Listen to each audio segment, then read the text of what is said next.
Hey wonderful art friends, my name is Chloe Henderson and welcome back to my channel and welcome to my updates for May. May for me was a very zine-filled month. I did a bunch of zine things this month. It was Coin Operated Press's first ever birthday, which was super exciting, and I had a couple of zine fairs and just generally lots of zine happenings. So I hope you enjoy this little zine-filled vlog. To start off our August, we had a fantastic adventure to Jupiter Artland, and I'll read you the little blurb just now to let you know basically exactly what it is. So Jupiter Artland is an award-winning contemporary sculpture garden located just outside Edinburgh. Founded in 2009 by philanthropist art collectors Robert and Nikki Wilson, Jupiter Artland has grown into one of Scotland's most significant art organisations with an international reputation for innovation and creativity. Beyond its status as museum or gallery, Jupiter seeks to be a more vital institution, one in which education and outreach is at the heart of its ethos.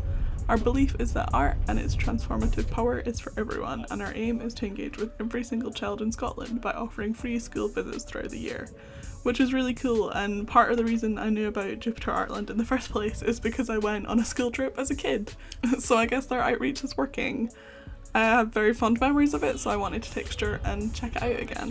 One of the first pieces that we interacted with upon entering was Jim Lambie's A Forest, which were these gorgeous bits of mirror that had been warped and the edges folded up and painted with gorgeous colours. Lambie's work always uses colour really well, and I appreciated that in this. I think what I really liked about this is the fact that it'll change all the time. Of course, it being mirrored and reflecting the forest and the trees behind it means that it'll always be different every time you come to visit this artwork. One of the pieces I both really like and sort of dislike at the same time are the Weeping Girls by Laura Ford. I find them really creepy, but I think that's what I like about them as well, and I just wanted to read to you the little bit of information that Laura wrote about her work. A friend of mine told me a story about a fantastic tantrum his daughter had had when she was inconsolable whilst at the same time watching herself and the effect she was having in the mirror.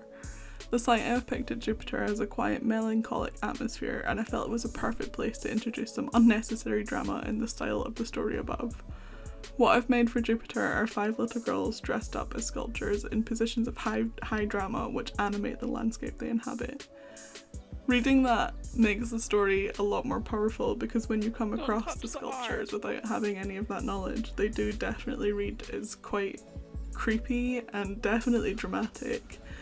They've got a ghostly effect to them, and I found myself, quite sort of weirded out by them, and Stuart felt the same, so having this little bit of context is really interesting and definitely makes me appreciate the sculpture a lot more.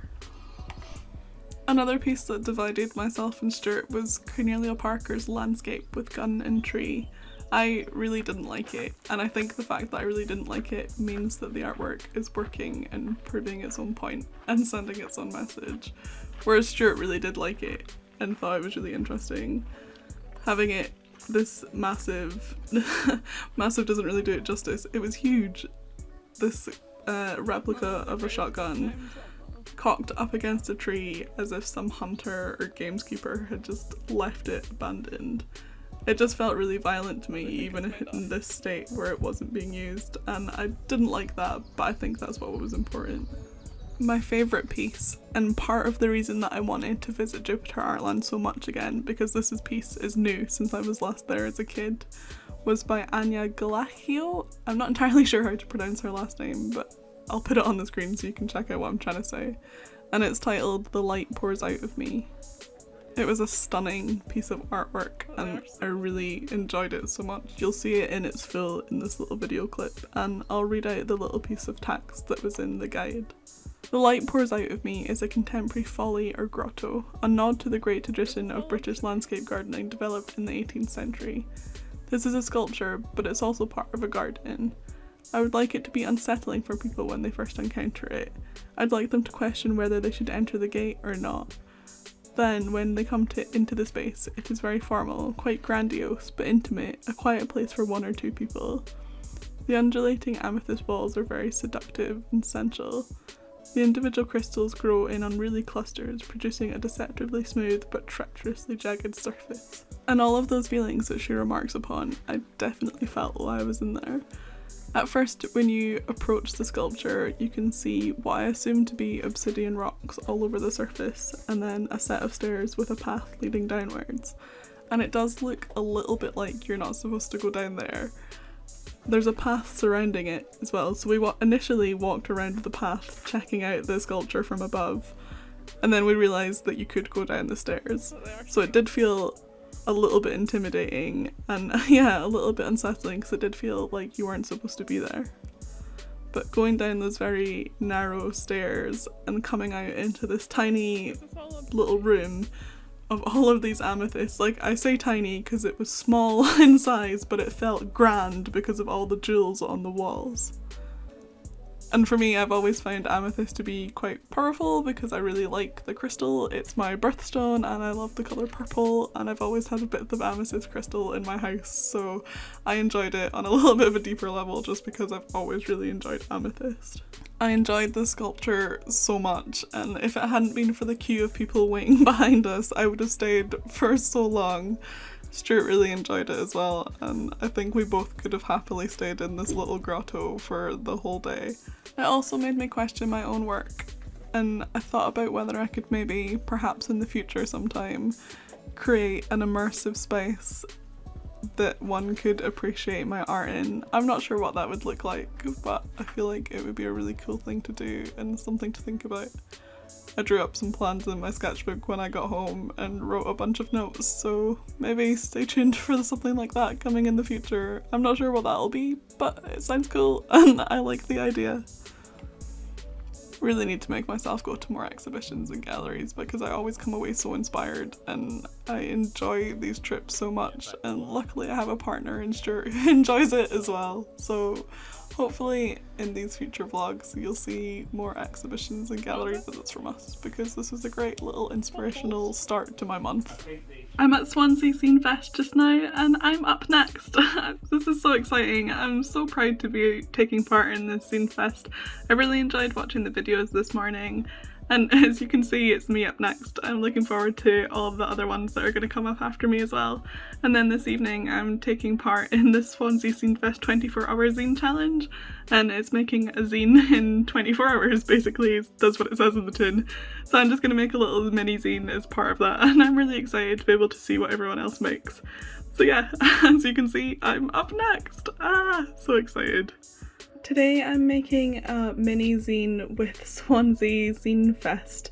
It's the challenge to make a whole zine within 24 hours. So I've painted my little background. This is the watercolours that I've done for the background of my zine, and I've just imported the images into my computer so I can edit them digitally.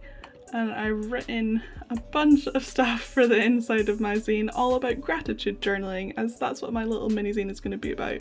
It's a little pocket book about gratitude journaling and some little tips, and hopefully will help spark some inspiration for folks. And yeah, I just wanted it to be nice. It's an idea I've had for a while, so I thought this was a good excuse to get it done and make a whole little zine within 24 hours. And there's such a nice community page over on Discord with everyone making their zines, and it's really cute and it's been a lot of fun. So that's what I'm working on today, and it's pouring with rain outside, so we're not doing an adventure this weekend. Instead, I'm staying in and making zines. And here's my little mini zine finished. Ta-da! Laura would like you to know that gratitude is a strong feeling or appreciation for someone or something, and in writing these feelings down we can increase the impact that gratitude has on our life. So this journal will become a chronicle of the meaningful moments that we too often forget about in our daily lives. Gratitude journaling does sound like another way to just placate you when you express feelings of anxiety or depression, and I will admit that I was a bit skeptical at first. Luckily, gratitude journaling has been backed up by scientific studies, and in my very humble opinion, it does work. Starting and maintaining a journal can be difficult at first because it's just another thing to remember to do, but after a while of keeping a gratitude journal, I promise you it's worth checking off your to-do list. Keep doing it, and every day it will become a habit. So I hope this little pocket guide zine can help become a source of inspiration for you, and I hope you take the first step into gratitude journaling. If you want to grab a copy of this little zine, I'll leave the link to my store down in the description below, and you can check out my little pocket guide to gratitude journaling. Thank you so much for everyone who participated in the Swasea Zine Fest 24-hour challenge. You gave me so much inspiration and encouragement to complete this challenge and get my little zine done in one day, and it was so much fun making zines with you, so thank you so much, and I hope everybody else had so much fun, and I can't wait to check out all of your zines. This month I've been really busy working with Coin Operated Press, and I thought I'd show you a little sneak peek of one of the things that we're working on. So we've done a virtual zine fair for our very first birthday, and I'm one of the stall holders, which is really exciting. So this is what my page looks like, and all of the stall holders have a page that looks very similar to this, but obviously with their images and information. So I thought you guys would like to see a little peek of what this virtual table looks like. And as this fair is going to be up for the whole month, it's going to be running from the 20th of May, which is our birthday, to the 20th of June. I will drop the link down below into the description, and you can check it out and check out all the wonderful stall holders that we've got, including myself of course, and Coin Operated Press has its own stall, and there's a bunch of us in here and it's fantastic, and I'm really enjoying working on the virtual table, which is what I'm doing today. I'm putting everybody's information, everyone's details, all their lovely zines into our page, and yeah, this is basically what it looks like. At the moment, our fair home is just a placeholder until the actual event, which launches in 2 days time, and I'm just busily making it happen at the moment, and it's really exciting. So yeah, check it out down in the description below. To celebrate Coin Operated Press's birthday, Katie came to stay with me for the weekend, and we went to the fantastic Ray Harryhausen exhibition as a little art date for ourselves. It was so much fun. I had such a great weekend. I'll read you the little blurb from the exhibition to give you an idea of what it was all about. Film special effects superstar Ray Harryhausen helped elevate stop-motion animation to an art. His innovative and inspiring films from the 1950s onwards changed the face of modern movie making forever. This is the largest and widest-ranging exhibition of Ray Harryhausen's work ever seen, with newly restored and previously unseen material from his incredible archive. And there's a wee quote from The Guardian here that says, "This is not just special effects, this is art." And I couldn't agree more. It was such a fantastic exhibition. I really enjoyed seeing all of the models that were used to make the films, and I just find it so surprising and quite adorable how small they were. I think when you see them in the movies and you have these monsters and these creatures that look so big and take up so much space on screen, you expect them to be big in real life, but they're not. They're tiny little models, and it was just so endearing and so cool to see that.